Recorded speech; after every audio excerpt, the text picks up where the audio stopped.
should take nature as true, as well as the scriptures. And the unfortunate problem with not doing that is that you have circular reasoning. Perhaps I'll be able to get back to this in a moment. But if you take one form of inspiration and you say it alone carries the whole weight of the argument, you have it confirming that in itself. Do you see that as to be circular reasoning? Anyway.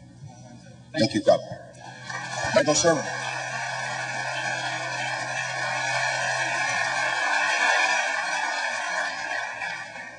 Okay, now look. I really like what Kyle had to say. He's very thoughtful on his thoughts on the Bible. I concur with much of that, actually. And Dr. Hovind, I have never heard somebody give a 2-hour lecture in 15 minutes like you can.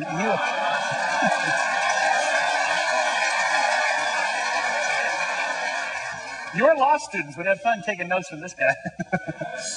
Get that tape recorder handy. Ken says I should be skeptical of evolution. Well, I used to be. I was a total skeptic of evolution. I didn't believe it.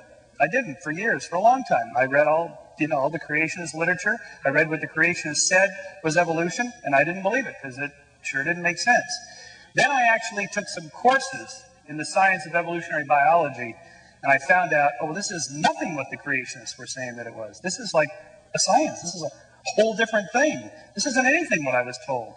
Then I realized, okay, these are two different things. Science is different than religion. It's a whole different way of thinking. It's a different way of analyzing the world. It's just, they're really quite different fields of knowledge. And I found out I was making a huge mistake when I attempted to completely overlap them and use one to prove the other. It doesn't work that way. So I then became, as it were, a believer in evolution, although belief isn't even the right word. You don't believe in evolution. It either is or it isn't, based on the evidence. It's not an article of faith. Which brings me to the subject of, is evolution a religion? Look, if evolution is a religion, by which I presume Dr. Hovind means evolutionary theory and the science, not the process itself. If that's a religion, then everything's a religion. Human history, the study of human history is a religion. Archaeology is a religion. Paleontology is a religion. This sort of cheapens what we mean by religion. A religion is a community of believers that serves a social and moral purpose in society. Its purpose is not to test empirical hypotheses. That's what science does. And science has been really good at that. And that's why in the last 400 years, science and religion have largely separated as two spheres or magisteria of looking at the world. Not all religions require belief in a deity, but most do, and certainly evolution doesn't. Dr. Hovind put up a long laundry list of scientists who are creationists. So what? I can give up a laundry list of theologians and deeply religious people, born-agains, who believe evolution. What does this mean? It doesn't mean anything. That's not how we operate in science. We don't go based on how many big-name people believe it. That's not how science works. It's irrelevant. It doesn't matter if nobody believes evolution. It either happened or it didn't. And for the record, by the way, the last survey on this was that 40% of American scientists believe in God. So either, and virtually all of them believe in evolution. So either they're all idiots, or it's okay to believe in evolution and believe in God. It certainly appears to be, since most of them do. Okay, now the question is, I have for Dr. Hovind, or even for Kyle as well.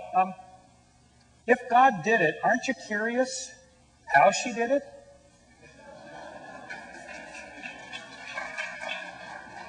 Thank you. I didn't expect that from this group. Okay, I'll take it.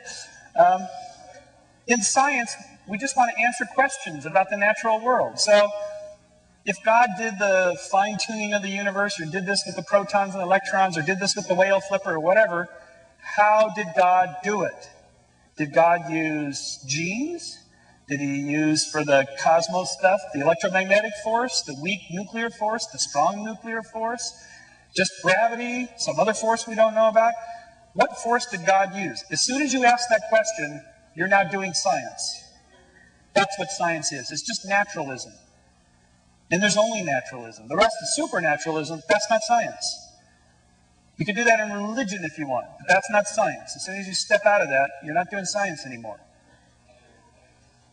The geological column, by the way, is quite real. In fact, it was laid down and discovered and described by creationists long before the century before Darwin.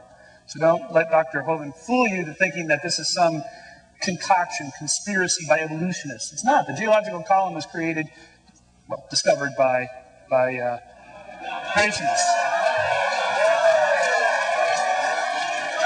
That's not what you think it is. It's creationists created it. Finally, what is the Bible? What is the Bible? Are we to read the Bible as a book of nature? Are you really supposed to read this to find out how the universe began? Are you supposed to read it to find out exactly which deck the predators were on and the prey were on the ark?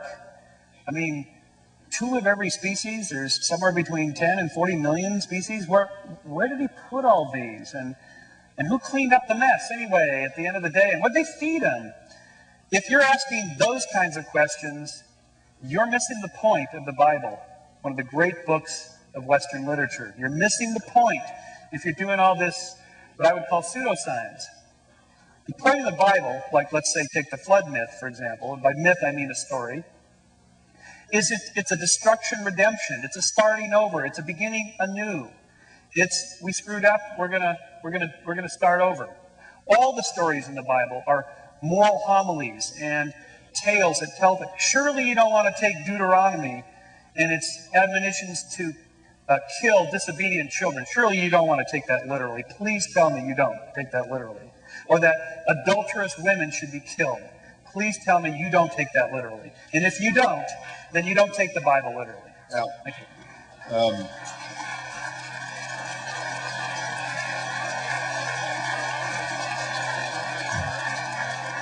I can understand losing your faith, Michael, but what were they teaching about systematic theology of Pepperdine? Because you missed the whole New Covenant thing. What